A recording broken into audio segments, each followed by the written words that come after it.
is saying somebody that's coming in, like you were saying earlier, that's on a reading program that's there for just a semester or 2 semesters.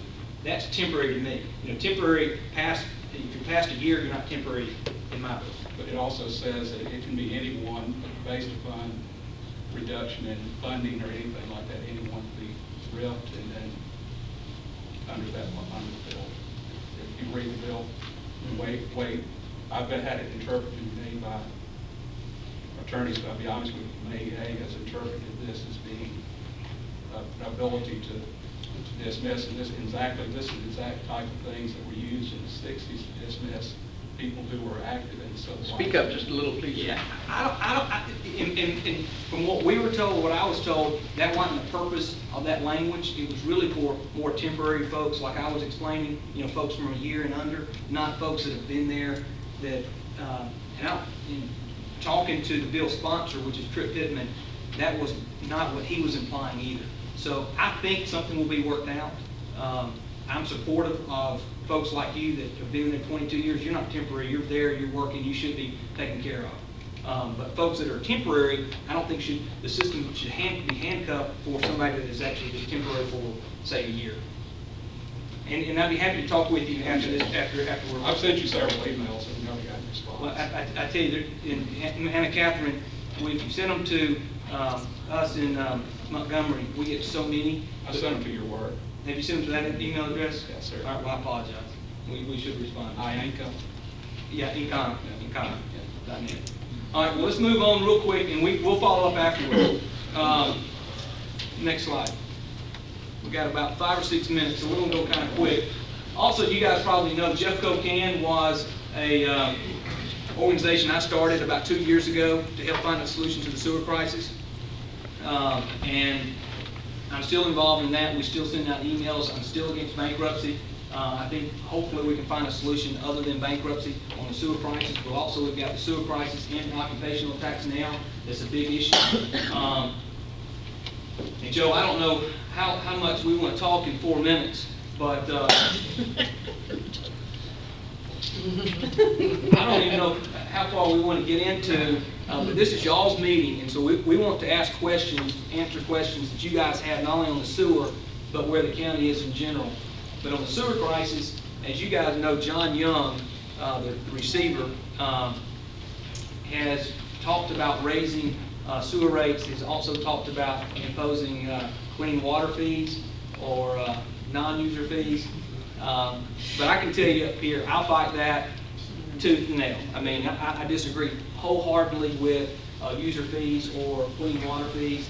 And I just don't think. If he wants to do something, can anybody stop him? Joe maybe can answer that from the county's part, but I don't think he has the authority to do that. Joe? He does have a receiver he has total control over the sewer in the county, over whatever, and in fact, he's trying to get more control of some other funds that are out there that are capital funds that are in another account. He's even trying to get control. And it's gone back to the court to do that. He does have total run of the sewer. And he does have the authority to petition the judge to allow him to raise the rates. I don't think he has the legal authority to assess a non-user fee, because he can only do what is connected with the sewer. If you're not on the sewer, he has no authority over you. He has no authority. We as the county commission would have to do the non-user fee. Are the creditors about to make a concession to Jefferson County? 3.2. I know you've been in lots of meetings. Well, I'm not. I haven't been in the meetings with the initial meetings with the county. That's because only 2 commissioners can be in a room at one time without calling a meeting and having the press there. So the negotiations have been Mr. Stevens, who is our finance director, Mr. Carrington, our president. And plus, I'm a lawyer, and Carrington said no lawyers allowed in our first meeting, so I didn't get to go. But they have open negotiations. I think the creditors, the sense we're getting is that the creditors probably, some of them want to resolve it. We certainly want to resolve it. We don't want to bankrupt. It's still out there. It's still an option. We'll never take that option off the table. But in a bankruptcy, you still have to pay back the debt. So you're gonna have to come up with a plan to pay back that debt, and we think you can come up with a plan outside of bankruptcy as well as, doing one in bankruptcy without the long-term ill effects of Chapter 9. And that's a good point. A lot of folks think that municipal 9, or Chapter 9 municipal bankruptcy is a lot like personal bankruptcy, where you basically wipe away your debt, you start over, your credit score is lowered, and you move forward. That's not the case in municipal bankruptcy. I mean, you still have the debt, you still got to pay back the debt, it's still there. And like Joe said, you could probably negotiate a better deal out of bankruptcy.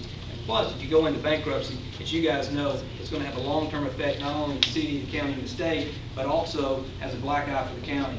And anytime we borrow debt in the future, our credit rating is going to be low, which means we're going to have a higher interest rate for school bonds, for capital improvements, things of that nature.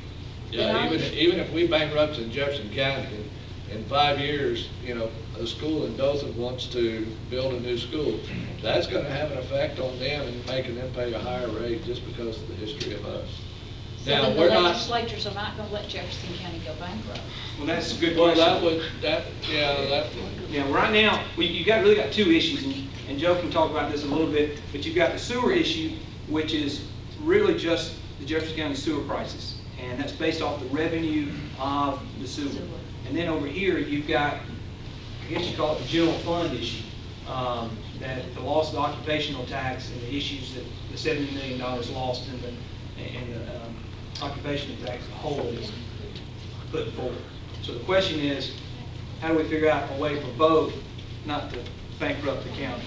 Yeah, I think the sewer issue is now no longer the biggest fire in the kitchen, so to speak. When we lost that occupational tax, and we expected to lose the occupational tax in 2012 because there was going to be a referendum on here, and about 80% of the people in this room would probably vote, no, we don't want the occupational tax anymore. So we knew that, but we had 5 years within which we could abate it. So we were going to be able to, over 5 years, shrink. 21 days in office, and this occupational tax is gone. So it's a little bit different circumstances. So we do have that big hole in our operating budget. And, people say, well, y'all got plenty of money. We have a total $815 million total money that comes in and we distribute out. Most of that money is earmarked. It goes to indigent care, it goes to the state, it goes to the municipalities, it goes to the roads. 175 million of that is general operating fund of Jefferson County. Now, $75 million of that is gone. $50 million of that goes to the sheriff's department. So we have taken a pretty big hit in our general operating fund. At the end of July, our outgo will exceed our income. Now, we have some reserves, but they'll be expended for too much longer. I don't know how long they're going to hold out, but you don't ever want to spend your reserves because we can't borrow any money in the county now. Yeah, but right now, as Joe said, right now,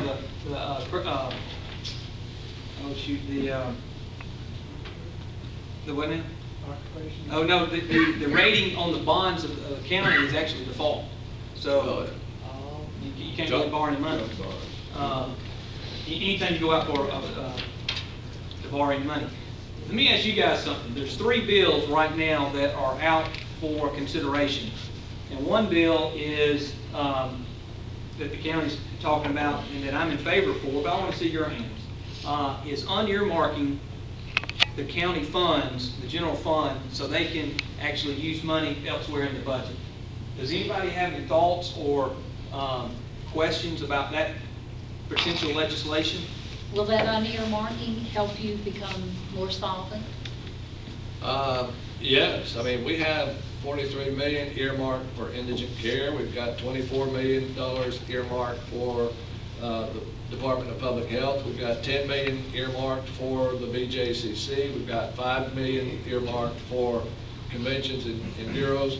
But everybody out there who's getting those funds will certainly put up a fight so that you don't earmark their funds. So yes, if they were earmarked, how much? I didn't hear you, John. If they were not earmarked, how much political sway will we see in those funds? In other words, the people on the commission, will make decisions, but if they're not earmarked for those particular programs, don't you think that politics will get into it a lot